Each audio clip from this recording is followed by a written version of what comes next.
Hi everyone and welcome. So when I am in the grocery store, I kind of obsess over the produce, especially all that super expensive produce. And I also think about climate change, labor, herbicides, pesticides, seed patents, all of these things. And I think about how many people are hungry every day. And I do not understand how we waste so much food. So we are going to talk about that today. Here at the table, we've got Sandra West, Sustainable Waste Specialist at the City of Albuquerque, Amanda Rich with Three Sisters Kitchen, and Anton Becker Stump with the Southwest Organizing Project. Thanks and welcome, y'all. Thank you so much. So, Sandra, we'll start with you. The city recently did a study that estimated 112,000 tons of food is wasted every year just in Albuquerque, and that 40% of all food in the United States is wasted. I know this is a big question, but how is that even possible? Especially when food is so expensive and people are so hungry. Like, where is the disconnect? What is happening in our society? Well, we're really grateful to have information like that. That 112,000 tons comes thanks to a partnership with the Natural Resources Defense Council. They put their calculator to our area and started estimating based on knowledge they've gained in other cities. And the 40% is thanks to research from the U.S. Department of Agriculture. And really that, especially the 40% number from the USDA, is really that there's places along the food chain, which ideally is a circle instead of a line. We can talk about that one later. There are times when food does not make it to feed people. And that could be that it just wasn't able to be picked up from the fields. Maybe it wasn't pretty enough. Maybe it wasn't the right size or shape. That's a big deal for grocery stores, especially. And then there's maybe it got to the shelf and it wasn't ripe at that point. Maybe it was too ripe. Maybe it got squished at the bottom. There's all these places that they're along the chain where food sometimes doesn't make it to feed people. And then at our homes, sometimes it's stuck at the back of the fridge. I've been there. Or I totally thought this would last in this drawer for much longer than it actually lasted. Those opportunities really all the way through the chain add up over time. And then restaurants as well. There's the food that's not eaten on the plates, which once it's plated, it can't feed people. It can't be diverted to rescue. So there's lots of opportunities is really what it comes down to. And for all of us to take part. The City of Albuquerque is excited to be providing resources on our webpage to help people reduce waste, which actually saves us money. Because if I'm able to eat that thing of spinach before it goes bad, then that's calories in me and not, and that basically that money goes to feeding me or feeding my family versus going to being composted or put in the landfill at worst case. And so there's really a lot of opportunity, and we're excited to be supporting that through our Climate Action Plan goals. We have 8 goals that really are aimed at the food system, and that all of that helps with greenhouse gas goals and Mayor's goal there, because at every point when things are wasted, that's greenhouse gas that's coming out as well. And so it's a really exciting time to be at the table with such wisdom, such knowledge, and to be having this important conversation. Yeah, and we're going to talk a lot about solutions, and we're going to talk about climate change later as well. Anton, SWAP has a really long history of working on food justice issues. What, specifically in our city maybe, what does food justice look like? Yeah, I think it looks a lot of different ways, and SWAP and Project Feed the Hood has been doing a lot. You know, we're coming on our 15-year anniversary with Project Feed the Hood, and it was really started with the intention of primarily raising awareness for folks and sort of returning people in their communities to where their food comes from. There's a lot of sort of recognition of people not knowing or having true knowledge of what it takes to grow food, where it comes from, and sort of the systems we have in place. And so for us, food justice and the work we do has been a lot of education, a lot of work with youth. I myself was a youth at a time that has kind of developed into this role that I'm at now. And what our primary approach is really to educate younger folks, younger kids on where their food comes and provide space and resources within immediate communities to be able to, you know, sort of reclaim that relationship with their food and with their land. Yeah, so one of the things that I love about Project Feed the Hood specifically is I love that there is so much a sense of joy around it. Like, we talk about lots of hard issues on this show, and food waste and food justice are very serious, but there's so much like joy and community in that. Yeah, I think some of the most powerful parts of it is just getting folks together in a space where food is grown.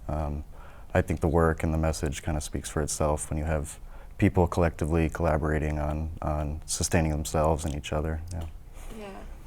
So Amanda, Three Sisters Kitchen does so much work around local food systems.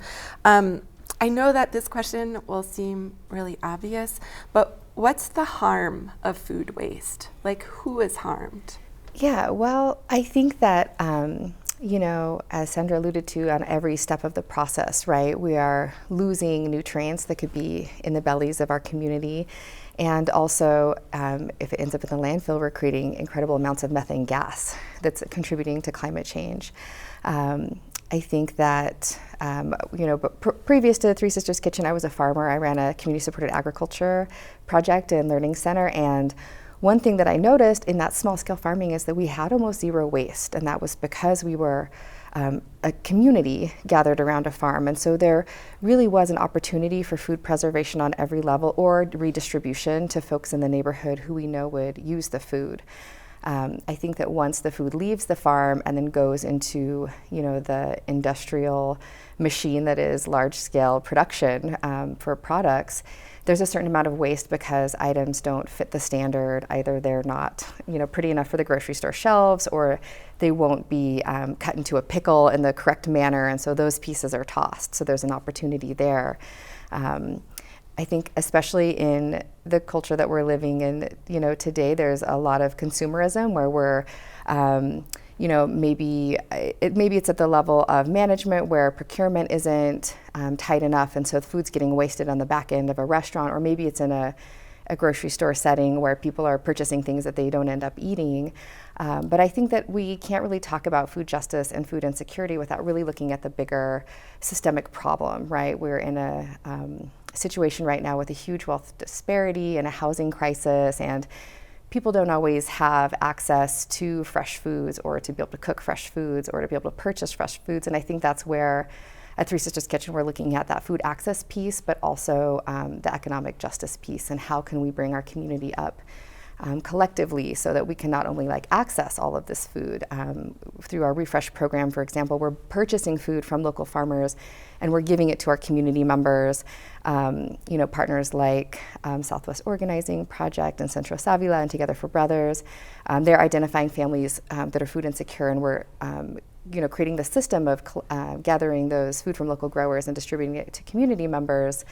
And I think that on the back end, we're trying to be strategic about how are we using scraps to turn them into